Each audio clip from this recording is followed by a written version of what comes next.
Infodumps are bad, right? This is one of the first bits of writing advice we all get when we're starting out. But how else do you get all that important information on the page? I'm Callie, and I'm the Manuscript Doctor. Today, I'll show you a cool technique to ensure your writing is clear, filled with information for the reader, and still interesting and concise. Check it out.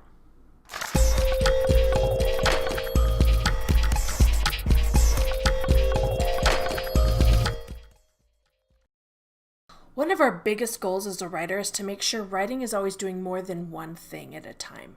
And that's why infodumps don't work. They take a full paragraph to talk about just one thing, a character's backstory, or the interesting world that you've just created. We want to communicate the same information, but break it up.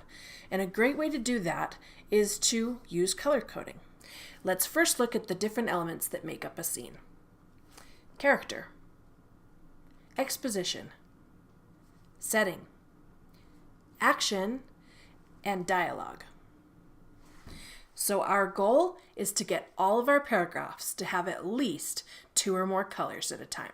Okay, there are no absolutes in writing. So when I say at all times, that's just for the purpose of this exercise. You can certainly have a short paragraph that only covers the setting, which means it'll be just one color. But you'll dumb down the writing if you have several of these short paragraphs and each of them are only one color, meaning that each of these short paragraphs are only doing one thing at a time for your story. Our goal is to get your writing to be doing more.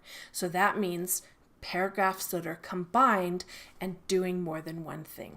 We're going to go in and color code our writing to these colors so that in a glimpse we can see where our writing is focusing on just one thing at a time. Here's an example. Up at the top we can see our color-coded elements so that you can remember where we're at and what colors we'll be assigning things. So in this first example, we've got some not so great things going on. You'll find that there's a lot of telling, and it almost comes off as like a biography of somebody's life instead of a story. It's straight information told by an unseen narrator. There's nothing personalized about it from the point of view character. Arturo had been in America for 17 years now and spoke English clearly and well. Like many immigrant families, Arturo's father and mother packed up Arturo and his older brother Andrea in 1938, ready to leave their home. Believing they would have better luck in America, they left Guatemala after their grandmother died and they lost their Pueblo home. The journey across the border was dangerous. Arturo only remembered how dark it was and how quiet his mother told him to be. If they were caught, they would be put in jail, and who knew what would happen after that. Okay, so we've got a lot of information that is important to understand about Arturo in our story, but the delivery is a little flat, and it's probably going to lose our reader, especially if this kind of writing went on for several paragraphs or pages. So I would call this one a full rewrite. We're going to take this information and we're going to make it more personal to Arturo, and we also need to place it within a setting. These things aren't happening just in a black void, so Arturo needs to be doing something and in an actual place as he's thinking about this past information that happened to him. So let's take a look at what that could be. Arturo turned the pages of his mother's journal. The words were written in Spanish in her curly handwriting, but Arturo had no trouble making them out. He knew the story by heart. He moved to the desk in the corner, letting the afternoon sun warm him through the window's lacy curtains. His mother always did like pretty things. He traced the pages with his finger, finding the memories of their life before leaving Guatemala.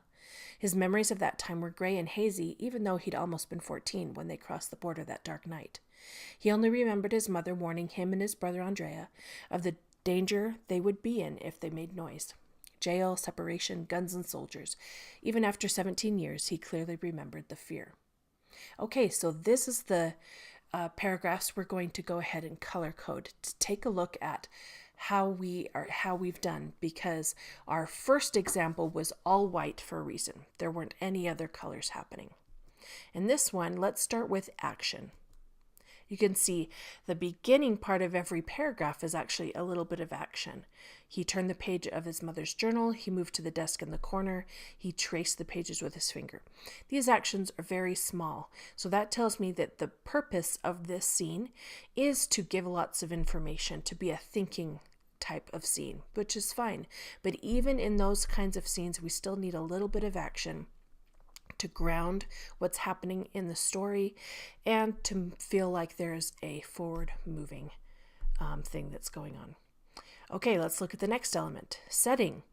Not too much setting, again that's light, but just enough so that we know where he is and what he's doing as he's thinking about these things. So it's that desk in the corner, and then we've got the windows, lacy curtains, and the sun coming in. That paints a nice little picture.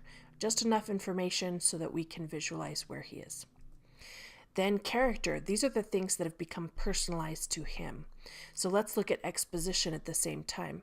There is still more exposition than any other color in this section because the point of this section is to give information to the reader. And there's nothing wrong with that. But you can see all the other colors that are happening as well. So the exposition isn't standing alone. Also, the exposition is being broken up by personal things by the point of view character. Arturo had no trouble making them out. He knew the story by heart. That is personalizing the information that the words are written in Spanish in curly handwriting. And then down below, this is the chunk of the memories before leaving Guatemala. His memories of that time were gray and hazy. That's what it is to him. Then the information about crossing the border, and even after 17 years, he clearly remembered the fear. It's personalized to him. And that's it. Try a little color coding today. Take something that you wrote a little while ago. Go ahead and color it up. Find out how information is being delivered to your reader and where paragraphs can be combined or cut down. This is going to tighten your writing, keep your reader interested, and ensure no more info dumps. If you want more quick tips from the Manuscript Doctor, click below to subscribe.